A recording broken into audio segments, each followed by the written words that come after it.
किसान भाइयों नमस्कार। मैं दशरथ धाकड़, आप देख रहे हैं डी फार्मिंग यूट्यूब चैनल।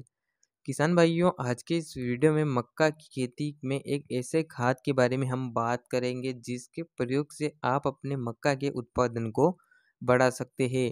किसान भाइयों, मक्का की फसल में अगर सही समय पर सही खाद का प्रयोग किया जाए तो मक्का के उत्पादन में काफ़ी वृद्धि की जा सकती है।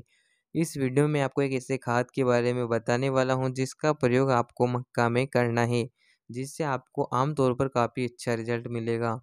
पूरी जानकारी के लिए इस वीडियो को आखिर तक ज़रूर देखें। चैनल पर नए हो चैनल को सब्सक्राइब करें, पास में जो घंटी है उसे ज़रूर दबा लें। किसान भाइयों, मक्का की फसल में वैसे आमतौर पर किसान यूरिया का ज़्यादा प्रयोग करते हैं।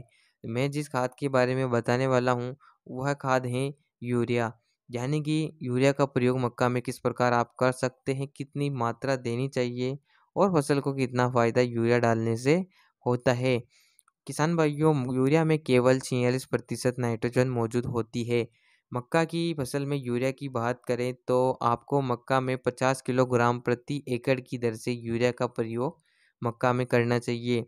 यूरिया में मौजूद नाइट्रोजन आपकी फसल में शुरुआत में बढ़वार में मदद करेगी, साथ ही फसल की ग्रोथ बढ़ाने का काम करेगी।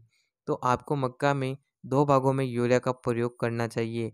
वैसे आमतौर पर अगर आपकी फसल में यूरिया की ज़्यादा आवश्यकता नहीं है तो आप मक्का में एक बार यूरिया का प्रयोग ज़रूर करें। बात करते हैं मक्का में यूरिया के प्रयोग की सही समय की। तो अगर आपकी फसल शुरुआत में बढ़वार नहीं कर रही है, कमज़ोर नज़र आ रही है, तो 20-25 दिनों के आसपास आप यूरिया की पहली मात्रा दे सकते हैं। इसके अलावा यूरिया की दूसरी मात्रा की बात करें तो 35-40 दिनों के आसपास आप यूरिया की दूसरी मात्रा भी दे सकते हैं। यानी कि जब मक्का में आप आसानी से यूरिया का छिड़काव कर सकते हैं 50 दिन से पहले-पहले, इस स्टेज में आप यूरिया का प्रयोग मक्का में कर सकते हैं। इसकी मात्रा आपको 20 से 25 किलोग्राम रखना है और आपको तब ही प्रयोग करना है जब खेत में पर्याप्त नमी हो। इसके अलावा यूरिया के साथ आप एट्राजिन खरपतवार नाशक साथ में मिलाकर भी मक्का में छिड़क सकते हैं, जिससे खरपतवार का खात्मा भी आप मक्का में कर सकते हैं। तो मक्का में यूरिया के प्रयोग से मक्का के उत्पादन में काफ़ी वृद्धि की जा सकती है। बहुत से किसान मक्का में यूरिया का प्रयोग करते आए हैं। लेकिन किसान भाइयों, मक्का में आपको ज़्यादा यूरिया भी नहीं डालना है। ज़्यादा यूरिया से मक्का की हाइट बढ़ती है और फसल में पीलापन आता है। तो आपको यूरिया की संतुलित मात्रा मक्का में देना है, जिससे फसल की हाइट भी रेगुलेट रहे और फसल हरी-भरी विकास करें।